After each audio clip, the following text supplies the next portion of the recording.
The Seahawks on third down, 2 for 5 to this point. This is 3rd and 10.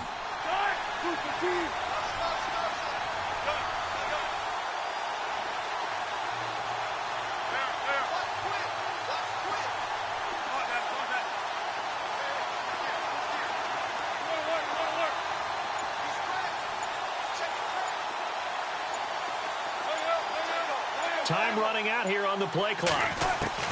Wilson now to throw on 3rd down. Oh, the ball comes out on the hit, but they'll say it's incomplete. I think he had to unload that one before he wanted to. He was right up in his grill. I think he was a dentist there without a license, don't you? Just not enough time for the play to develop. Just lucky it wasn't a fumble, really.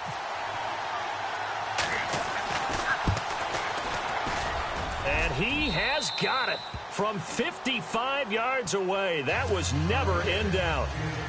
So they get the 3 here, but you wonder whether that's going to be enough. Yeah, I mean, you've now made it so they need a touchdown rather than a field goal to catch them. But you're right. If they'd gotten 6 out of that drive, this would be a much different game. And this return net's positive as he gets past the 25 and up to the 27-yard line. So out come the Falcons now.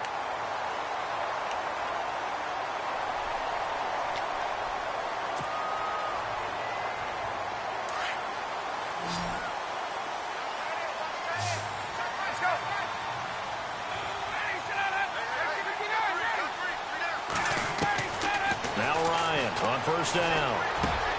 Hits his target. It's Taylor Gabriel. 7 yards, the pickup on the pitch and catch. Slant route's effective no matter who's running the route and catching the ball. But when you have a receiver of that stature, you have to be a little bit more precise throwing it. You don't have the same catch radius with the bigger targets. On 2nd down, Ryan. And finding the tight end, Hooper.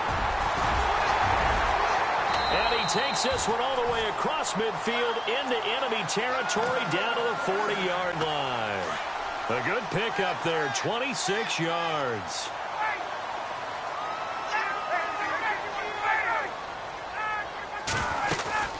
They'll run it now out of the gun. And he only manages a couple here down to about the 38-yard line. That's a good play by the guys on the defensive side of the ball. Held him to a gain of 2. And that changes the playbook a little bit now for the guy calling plays. 2nd and 8. Now he's got to probably think about going to the air instead of maybe staying with the ground game. And he's got his big tight end over the middle, complete. And he gets this one all the way down inside the 20-yard line. A good pickup there, a 22.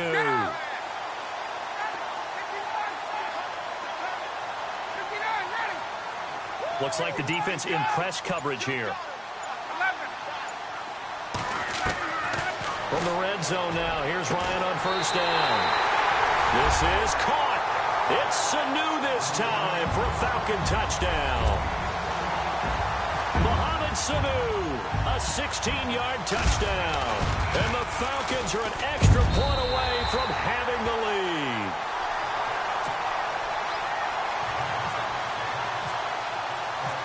Now here's Bryant to kick it away.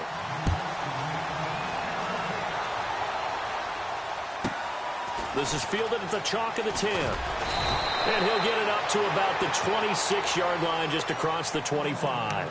The Seahawks offense now, they get ready to come back onto the field. And fortunate to get points on the board last time. They had to hit a really long field goal to do so. The kickers in today's game are so good and so skilled and hit from distances that we almost start to take them for granted. And we can't do that. That's a long field goal that they got 3 points out of. They've got to feel good about that, and they better make sure they love him up because he's helped them out. Yeah, now we'll see if that offense can put 6 on the board here. We'll see. And, oh, a crusher there as it's intercepted. Picked up by Keanu Neal. And he takes this one back into the end zone, and the Falcon defense has a touchdown. I don't know who all is to blame there, but I love seeing pick sixes. Nothing like seeing someone pluck it out of the air and go the other way and see people try to change directions. Hard to do.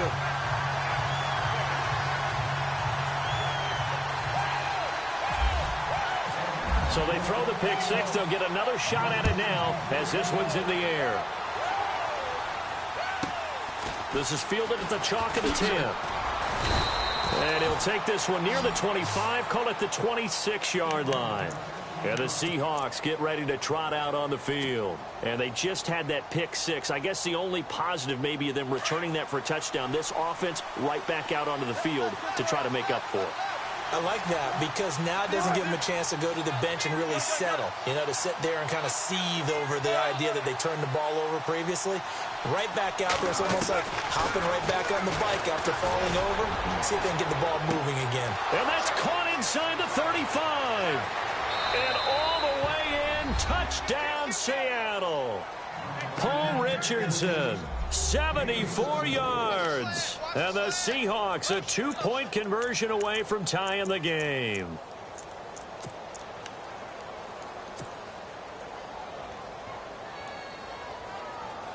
All right, now a big 2-point conversion attempt still to come.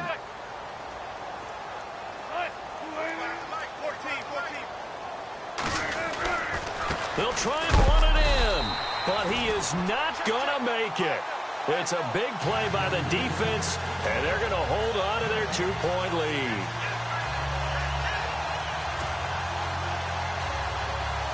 So down only 2 now, still a chance to finagle their way into field goal range if they can get this onside kick. And a good job here by the Falcons. Their hands team able to recover it. Fourth quarter, they felt like they needed the football back. Unfortunately, they couldn't get it. And I know we've brought analytics into the game, and someone has said here that the data says that when a team's expecting an onside kick, 80% of the time, the team expecting it, they do actually recover the ball, which is what we saw here. I just wonder if that number is much more of a anecdotal type of a number. Kind of like when the coaches tell us, well, when you score on special teams, 93% of the time you win the game. I'm still waiting to see that number is empirical. And this defense here going to burn their second timeout. But you can also factor in another timeout that they'll get when the clock stops at the 2-minute warning. So they're leading. They have possession of the football, and certainly this is where they just want to milk the clock.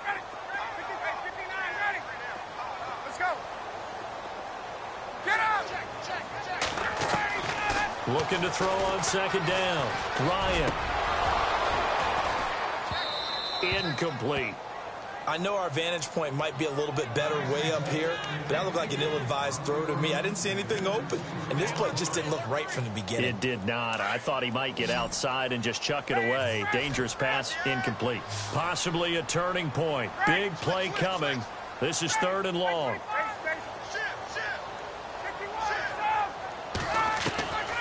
Now it's Ryan. Pressure comes. He's taken down by the Seahawk defense. Time for a break. We'll come back for the electrifying conclusion after this.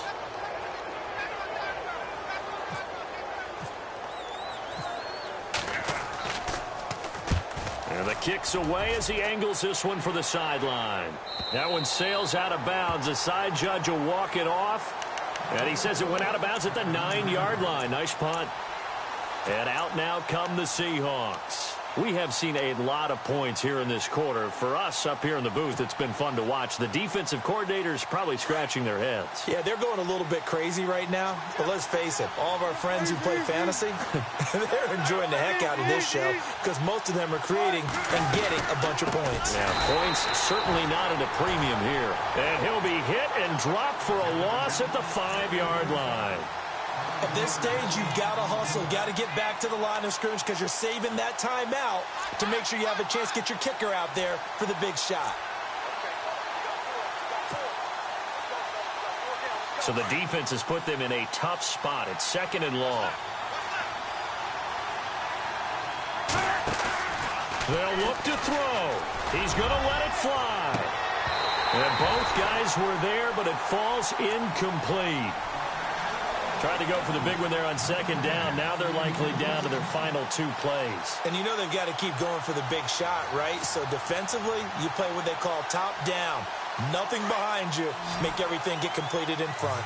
The Seahawks on 3rd down. They've converted just 2 for 6 thus far. This will be 3rd and 15.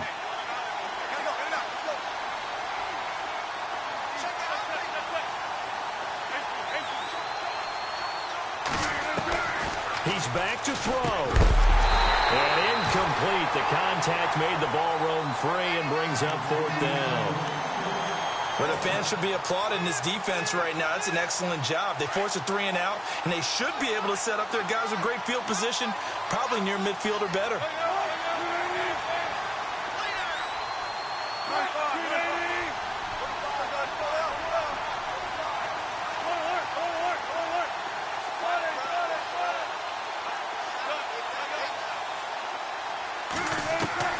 He'll look to throw, and he'll go down in the end zone. Down goes Wilson. It's a safety. And that disastrous play, partner, is ultimately going to seal their fate in this one, isn't it? It certainly is, because they give up the 2 points, but that's not really what did it. It's having to give up the football. And because they gave up the football, guess what? The other team now can take the ball and close this game out. Well, not exactly a banner return, so